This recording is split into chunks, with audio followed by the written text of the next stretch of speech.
จะเริญสุขจะเริญธรรมศรัทธาสาธุชนทุกท่านทุกคนในวันนี้พบกันเป็นวันที่18มิถุนายน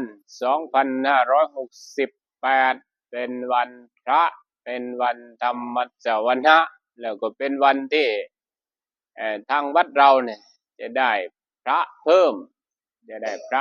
ขึ้นอีกสี่รูปแต่วันนี้ได้คนมาเอาคนมามอบให้เพื่อบวชในพระพุทธศาสนาเนี่ยคือเรียกว่ามอบนาคเป็นนาคไปก่อนถึงเวลาก็ค่อยบวชเป็นพระช่วงที่เป็นนาคอยู่นี่ก็คือมาฝึกมหัดอย่างล้างเท้าให้ครูบาอาจารย์อย่างนี้มันก็เป็นการฝึกนะมันเป็นการฝึกหัดอะไรฝึกหัดความนอบน้อมความคุ้นเคยความนอบน้อมความคุ้นเคยมันก็ได้บุญจากการทำนั้นแหละมีการกราบมีการไหว้ล้างเท้าล้างมือล้างบาตรเช็ดบาตรเช็ดกวาดปัดถู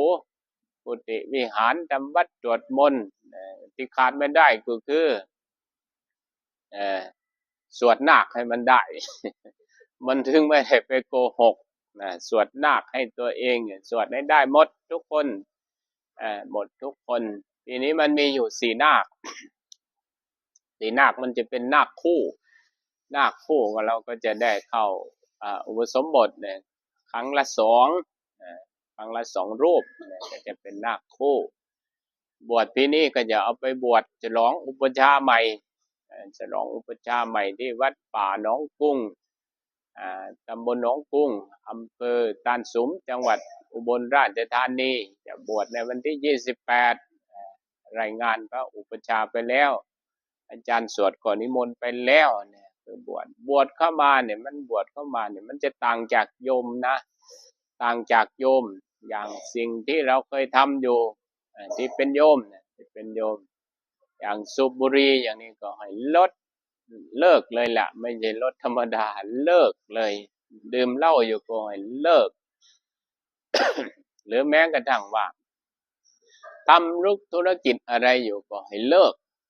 ทำธุรกิจอะไรอยู่ก็ให้เลิกไม่ใช่ว่าบวชเข้ามาแล้วยังทำธุรกิจอยู่จิตมันจะไม่สงบอย่างพระเดชพระคุณหลวงปู่ชาเนี่ยท่านบอกลูกศิษย์ท่านที่ไปอยู่ที่เป็นพระมหาปรริญญาไปอยู่กับท่านไม่ให้ดูหนังสือเลยไม่ให้ดูหนังสือให้ทิ้งตำราไว้ก่อนหันมาปฏิบัติอะไรก็มาปฏิบัติกายมาปฏิบัติวาจามาปฏิบัติใจเรานี่แหละซึ่งปีนี้ก็เลยบอกไว้ว่างดโทรศัพท์ไม่ให้มีโทรศัพท์ไม่ให้มีโทรศัพท์เว้นไว้แต่หลวงพ่อหรือครูบาอาจารย์ที่ท่านทำงานให้หลวงพ่อนะงดใช้โทรศัพท์เพราะอะไรเพราะเห็นโทษของการมีโทรศัพท์เห็นโทษของการมีโทรศัพท์อะไรมันไม่ได้โทรไปเพื่อจะไปโทรปรึกษาธรรมะนะโทรมันก็จะโทรหาเพื่อนถ้ามีสาวก็โทรหาสาวถ้ามีเพื่อนก็โทรหาเพื่อนโทรหาธุรกิจนั่นน่ะมันวุ่นวายโทรหาญาติอย่างนี้มันวุ่นวายอยู่ในวัดนี่ก็คือเป็นผู้ที่ไม่วุ่นวายนั่นแหละมันก็จะเป็นอย่างนั้นการฝึกการหัดการปฏิบัติก็จะพาทำมีการทำวัดสวดมนต์นี่ก็คือทำวัดเย็นแล้วก็ทำวัดเช้าออกบิณฑบาตอันนี้ไม่มันขาดสมัยก่อนบวชอยู่กับพ่อแม่ครูอาจารย์ใหม่ๆเนี่ยใครไม่ไปบิณฑบาตนะไม่ฉันเลยนะไม่ให้ฉันอยากจะฉันก็ได้แต่ว่ากติกาบอกว่าไม่ให้ฉันเนี่ยก็ไม่ฉันนะไม่ไปบิณฑบาตก็คือไม่ฉันสมัยนี้ไม่ได้นะไม่ได้ถึงแม้ว่าจะหลวงพ่อไม่ให้ฉันมันก็มีคนเอามาให้อยู่เหมือนเดิมคนเอามาให้นี่ใครเอาให้มันเคยมีนะมันเคยมีเคยมีอย่างไรเคยมีฉันจังหันนี่ฉันนิดเดียวอิ่มแล้วอย่างนั้นหลวงพ่อก็ถามบ่อยๆมันเป็นอะไรถึงฉันน้อยแท้ทำไมไม่ฉันมากๆเยอะๆมันจะได้อิ่มนานมันจะได้ไม่หิวตอนกลางวันผมอิ่มแล้วครับอิ่มแล้วตอนเช้าตอนเย็นน่ะพ่อเอามาส่งเคยมีมาแล้วแต่ก็มีมาแล้วก็คือเป็นตัวอย่างก็คือให้มันผ่านไปรุ่นของเราเนี่ยคงไม่มีหรอก รุ่นของเรามันตั้งใจอยู่แล้วมันตั้งใจอยู่แล้วมันก็คุ้นเคยกับวัดอยู่แล้วนะคุ้นเคยกับวัดอยู่แล้วอย่างคนที่มาเมื่อวานนี่ก็เคยมาวัดเนี่ยเคยมาทำงานเคยมาทำงานมากับรถแมคโครอย่างนี้นะมันก็คุ้นเคยกับวัดรู้จักวัดอยู่พอสมควรทุกท่านทุกคนเข้ามาแล้วก็มาฝึกมาหัดเลยนะถ้ามันฝึกมันหัดมันจะดีกว่าสัตว์เดรัจฉานถ้าไม่ฝึกไม่หัดน่ะมันก็เหมือนกับสัตว์เดรัจฉานทำไมยังบอกว่ามันเหมือนกับสัตว์เดรัจฉานสัตว์เดรัจฉานมันแข่งแย่งกันนะมันแข่งแย่งชิงกันแข่งแย่งชิงกันกัดกันอย่างนี้นะ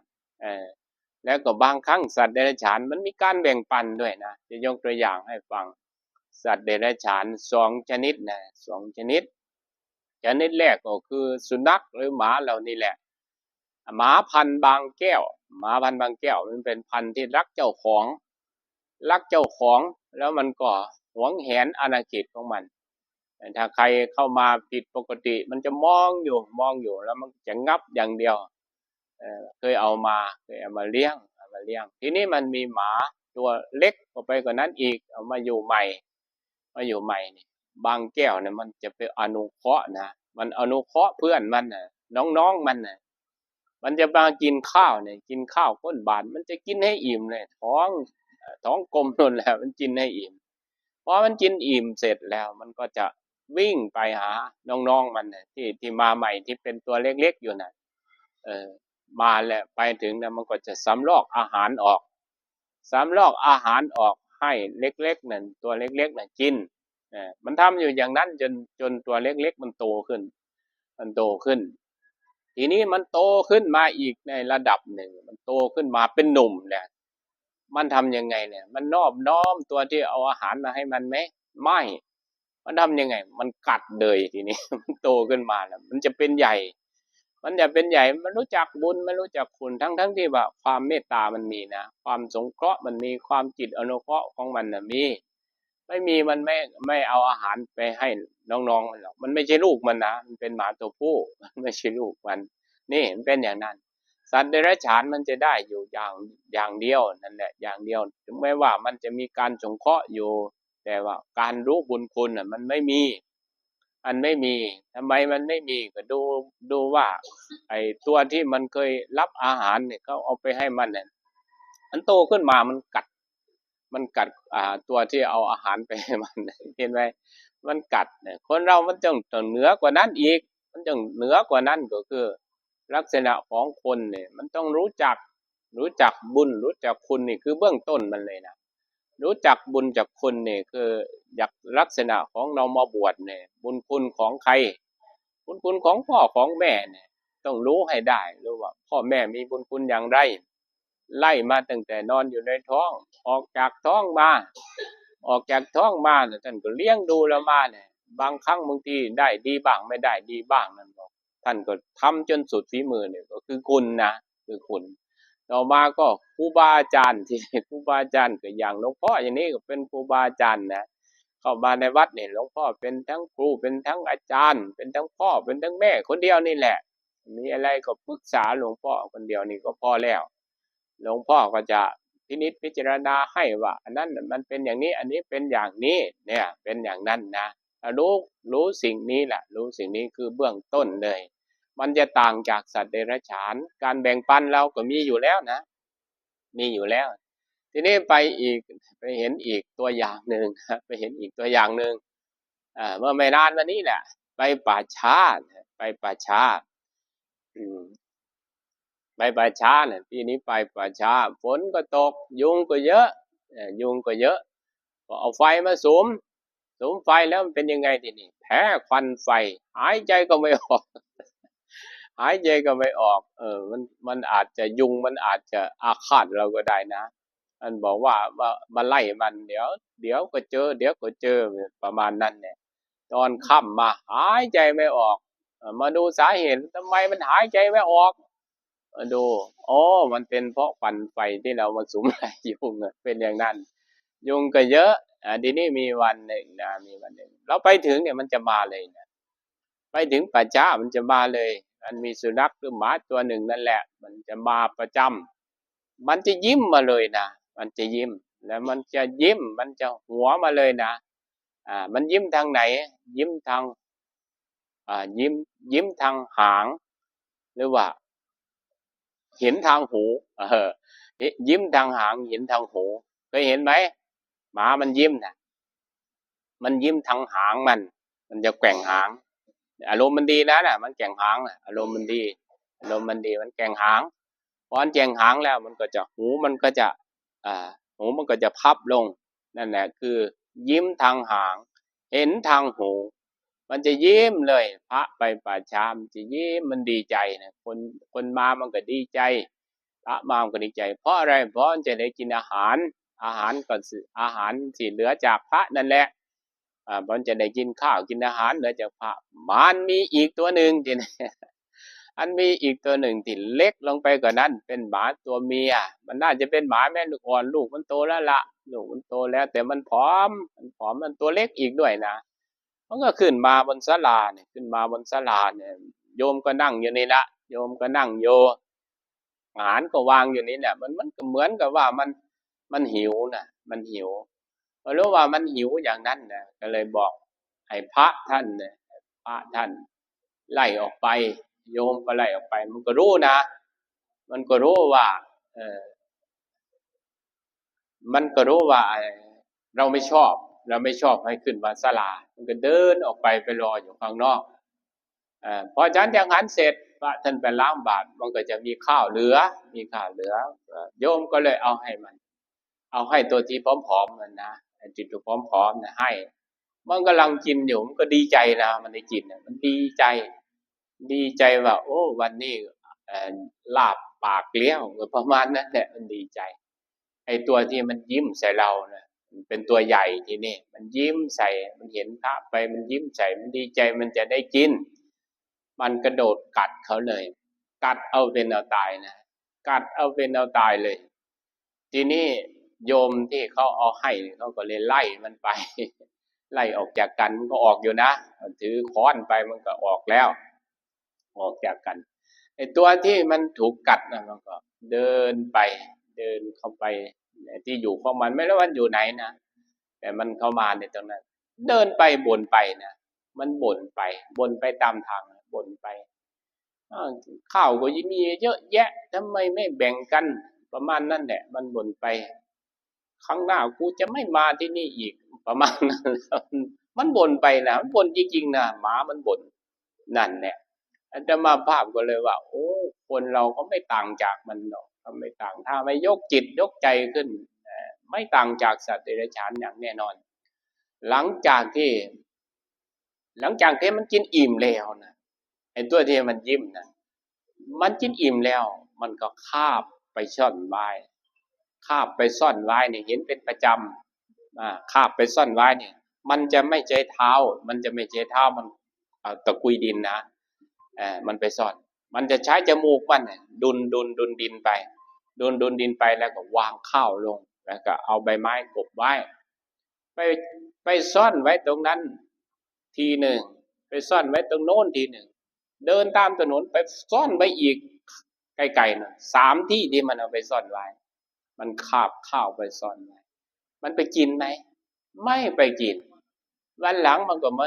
กินข้าวกับโยมเหมือนเดิมมันไม่ได้ไปตามกินที่มันเอาไปซ่อนไว้นะมันอยากได้มาก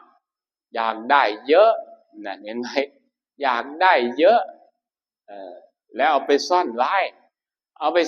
แล้วก็ไม่ได้กินเมื่อไม่ได้กินอย่างนั้นแหละก็เลยเสียประโยชน์เฉยๆเสียประโยชน์ไปอย่างนั้นแหละญาติโยมสาธุชนเรานะทุกท่านทุกคนนี่แหละผู้ที่จะเข้ามาฝึกหัดปฏิบัติเป็นนาคเนี่ยก็คือฝึกลดละความโลภความโกรธความหลงความเห็นผิดทิฏฐิมานะทั้งหลายทั้งปวงนั่นแหละอาตมาภาพนี่เห็นชัดเลยเนี่ยพระบวชเข้ามาแล้วทิฏฐิมันเยอะทำไมมันถึงเยอะก็ไม่รู้เหมือนกันแต่สำหรับอาตมาภาพทิฏฐิมานะนะไม่ใช่สัมมาทิฏฐิมันเป็นมิจฉาทิฏฐิ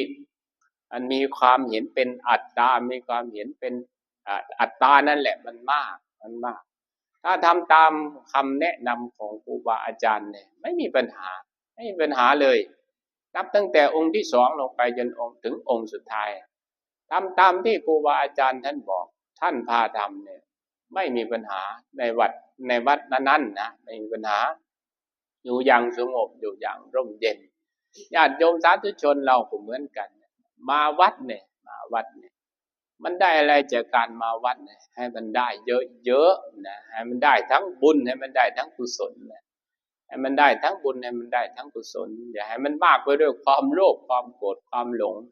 ไอ้เหมือนสุนัข2 ตัวที่มันมานั่นแหละมันมาด้วยความหิวนะมันมาด้วยความหิวแล้วมันมาด้วยความมันเคยชินมันเคยมามันเคยพบแต่มาแล้วมันไม่รู้จักแบ่งปันนะแต่โลภมากก็ไปซ่อนไว้อีกนะซ่อนไว้ไม่รู้ว่ามันซ่อนไว้ให้ใครอย่างนั้นแหละอันนั้นคือสุนัขแต่คนเรามันจะต้องมีรู้จักแบ่งปันเข้าใจกันบางครั้งบางทีเนี่ยมันไม่เข้าใจกันนะญาติโยมที่มาวัดเนี่ยไม่ว่าวัดใดวัดหนึ่งหรอกอาตมาภาพสังเกตดูนะมันจะเป็นกลุ่มเป็น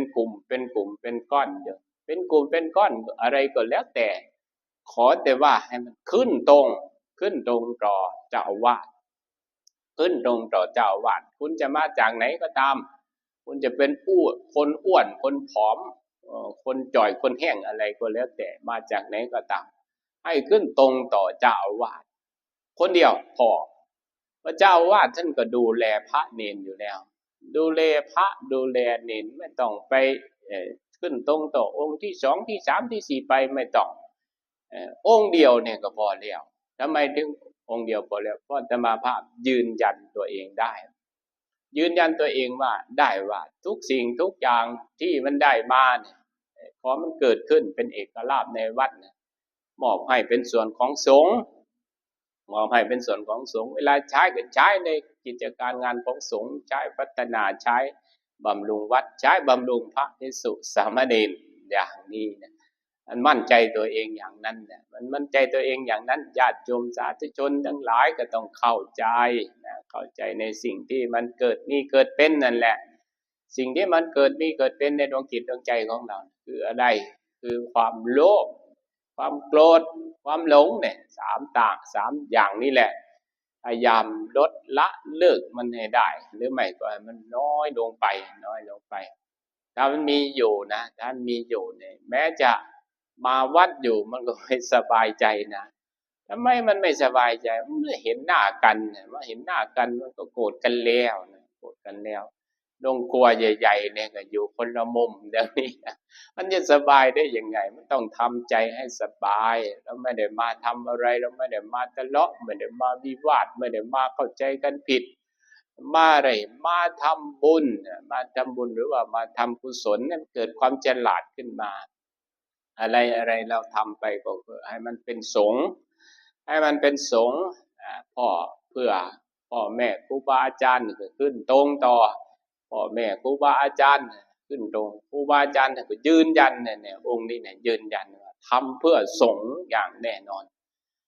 ไปถามใครดูก็ได้ถามพระที่อยู่ด้วยอยู่มากปีก็จะรู้ว่าทำเพื่อตัวเองหรือทำเพื่อสงฆ์เนี่ยองค์นี้เนี่ยยืนยันได้นี่เป็นอย่างนั้นเมื่อยืนยันได้ดังนั้นเนี่ยโยมทั้งหลายก็พากันยืนยันว่าเราเนี่ยเป็นมนุษย์จะต้องให้มันดีกว่าสัตว์เดรัจฉานต้องให้มันดีกว่าสัตว์เดรัจฉานสัตว์เดรัจฉานน่ะมันรู้จักอยู่แต่มันไม่รู้จักบุญมันไม่รู้จักบุญไม่รู้จักคุณแม้มันจะเอาอาหารไปให้โตขึ้นมามันก็กัดคนที่เอาอาหารไปให้คนเราก็เหมือนกันนะไม่ได้ต่างอะไรจากเขาหรอกถ้าไม่มีธรรมะนั่นขอให้มีธรรมะกันทุกคนนั่นแหละธรรมะมันเกิดขึ้นจากการปฏิบัตินะมันเกิดขึ้นจากการปฏิบัติพอมันปฏิบัติไปแล้วเนี่ยไปอ่านในพระไตรปิฎกมันก็ถูกนะถ้าปฏิบัติอ่านไปในพระไตรปิฎกมันก็ถูกถ้าไม่ถูกดีกาก็ไม่ถูกอัตถกถาถ้าไม่ถูกอัตถกถาก็ไม่ถูกตัวบาลีเลยที่เราปฏิบัติเพราะอะไรแล้วมันจึงไปถูกมันจะไม่ถูกได้อย่างไรเราปฏิบัติอยู่ใน3อย่างนี้เรื่องของกายเรื่องของวาจาเรื่องของใจอย่างนี้เนี่ยกายเราดีไว้เดี๋ยวนี้เนี่ยนั่งกันอยู่นี่เนี่ย กายดีนะกายดีกันทุกคนนั่งอยู่กายดีกันทุกคนนั่งดีไม่กระดุกกระดิกหรือกระดุกกระดิกอยู่ก็ไม่ลุกขึ้นทะเลาะวิวาทกันนี่เดียวกายดีวาจาแล้วดีไหมที่นี่วาจาก็ดีเหรอวาจาไม่มีใครพูดมีแต่หลวงพ่อรูปเดียวพูดนะพูดไม่ดีก็โดนเหมือนกันนะหลวงพ่อเนี่ยถ้าพูดไม่ดีเดี๋ยวพูดลำเอียงเนี่ยโดนแน่นอนที่พูดมาวันนี้มันลำเอียงไหมไม่ลำเอียงเลยพูดไปตามธรรมะพูดไปในสิ่งที่มีพูดไปในสิ่งที่เห็นเปรียบเทียบให้ฟังว่าญาติโยมสาธุชนของเรานี่แหละมาฝึกมาหัดโดยเฉพาะผู้ที่เป็นนาคหลังจากเข้ามาอยู่วัดแล้วโกนผมนุ่งขาว นุ่งขาวนี่แหละทีนี้จะไม่ให้บิณฑบาตหรอกไม่ให้บิณฑบาตให้เดินตามพระไปรับอาหารรับบาตรช่วยพระนั่นแหละดูว่าพระท่านรับอย่างไรพระท่านรับบาตรอย่างไรท่านไปยังไงท่านมายังไงเนี่ยก็ดูไปกับการบวกกันกับการสวดนาคให้มันได้สวดนาคให้มันได้ท่านสวดนาคได้อุปชาท่านก็สบายใจอาจารย์สวดเหมือนอาตมาภาพนี่ก็สบายใจนาคไม่คิดนาคไม่ติดไม่ขัดไม่คล้องนั้นก็เอาบัตรประชาชนมาให้หน่อยนะจะได้รู้วันเดือนปีเกิดเมื่อวานนี้ได้มาแล้วคนหนึ่ง ถ่ายมาก็ได้ไม่เป็นไรถ่ายมาจะมาตั้งฉายาให้ทำไมถึงตั้งฉายาให้เนี่ยตั้งฉายาให้เพราะว่าชื่อของเราบางครั้งที่ตั้งมาไม่ถูกท่านก็เลยมาตั้งเป็นฉายาให้อย่างอาตมาภาพเนี่ยหลวงพ่อท่านตั้งให้ ท่านบอกว่าเกิดวันไหนอาตมาภาพก็ตอบว่าเกิดวันศุกร์ท่านก็ไปหามาวันศุกร์ท่านก็เลยใส่เข้าไปสุภัทโทเหมือนหลวงปู่ชาไหมมันไม่เหมือนหรอกหลวงปู่ชาจะไม่มีใครเหมือนหลวงปู่ชาสุภัทโทจะไม่มีใครเหมือนเพราะมันเป็นตัวของท่านเป็นข้อปฏิบัติของท่านอาจารย์สัมพันธ์สุภัทโทมันเหมือนไหมไม่เหมือนมันก็ยังเป็นอาจารย์สัมพันธ์อยู่เหมือนเดิมนั่นเป็นอย่างนั้นตั้งไปตามวันเกิดนะงานญาติโยมสาธุชนวันนี้พูดธรรมะให้ฟังน่ะมันได้อะไรจากธรรมะอาตมาภาพได้ธรรมะจากการเห็นอะไรเห็นหมากัดกันเห็นหมาเอาอาหารไปซ่อนแล้วก็ไปแบ่งปันแล้วก็กัดกันแล้วก็เห็นมันบ่นกลับไปที่อยู่ของมันแล้วก็ไปเห็นหมามันกินอิ่มๆเนี่ยมันรีบมานะมันรีบมากินอิ่มแล้วมันก็วิ่งไปหาน้องเด็กๆมันเกิดใหม่ยังไม่โตเท่าไหร่ไปซ้ำลอกอาหารให้กินจนอิ่มเหมือนกันโตมาซะหน่อยกัดคนเอาไปให้เนี่ยระวังไว้ให้ดีนะพวกเราระวังจิตระวังใจเราให้ดีเกิดจากผู้ใดเนี่ยเกิดจากผู้ใดเกิดจากพ่อจากแม่เราก็จะรู้จักบุญคุณพ่อแม่เกิดจากครูบาอาจารย์ก็ต้องรู้จักครูบาอาจารย์เกิดจากวัดก็ต้องรู้จักวัดรู้จักอะไรต่อคุณแทนคุณนี่ละความดีมันเกิดธรรมะมันเกิดฉะนั้นวันนี้ก็ขออนุโมทนากับญาติโยมทุกท่านทุกคนนะนานๆทีพบกันมีธรรมะมาเล่าให้ฟังอย่างนี้บุญกุศลอันใดที่พวกท่านทั้งหลายได้กระทำบำเพ็ญมาแล้วในอดีตกำลังบำเพ็ญอยู่หรือจะบำเพ็ญต่อไปขออนุโมทนาบุญกุศลอันใดที่อาตมาภาพได้กระทำบำเพ็ญมาได้กันบวชในศาสนารักษาศีลเจริญสมาธิเจริญปัญญาแสดงพระธรรมเทศนาในครั้งนี้ด้วยอำนาจแห่งคุณพระรัตนตรัยขอบุญนี้จงปกป้องคุ้มครองญาติโยมสาธุชนทุกท่านทุกคนให้อยู่เย็นเป็นสุขหายทุกข์หายโศกหายโรคหายภัยอยู่เย็นเป็นสุขหายทุกข์หายโศกหายโรคหายภัยจงทุกท่านทุกคนเทอญ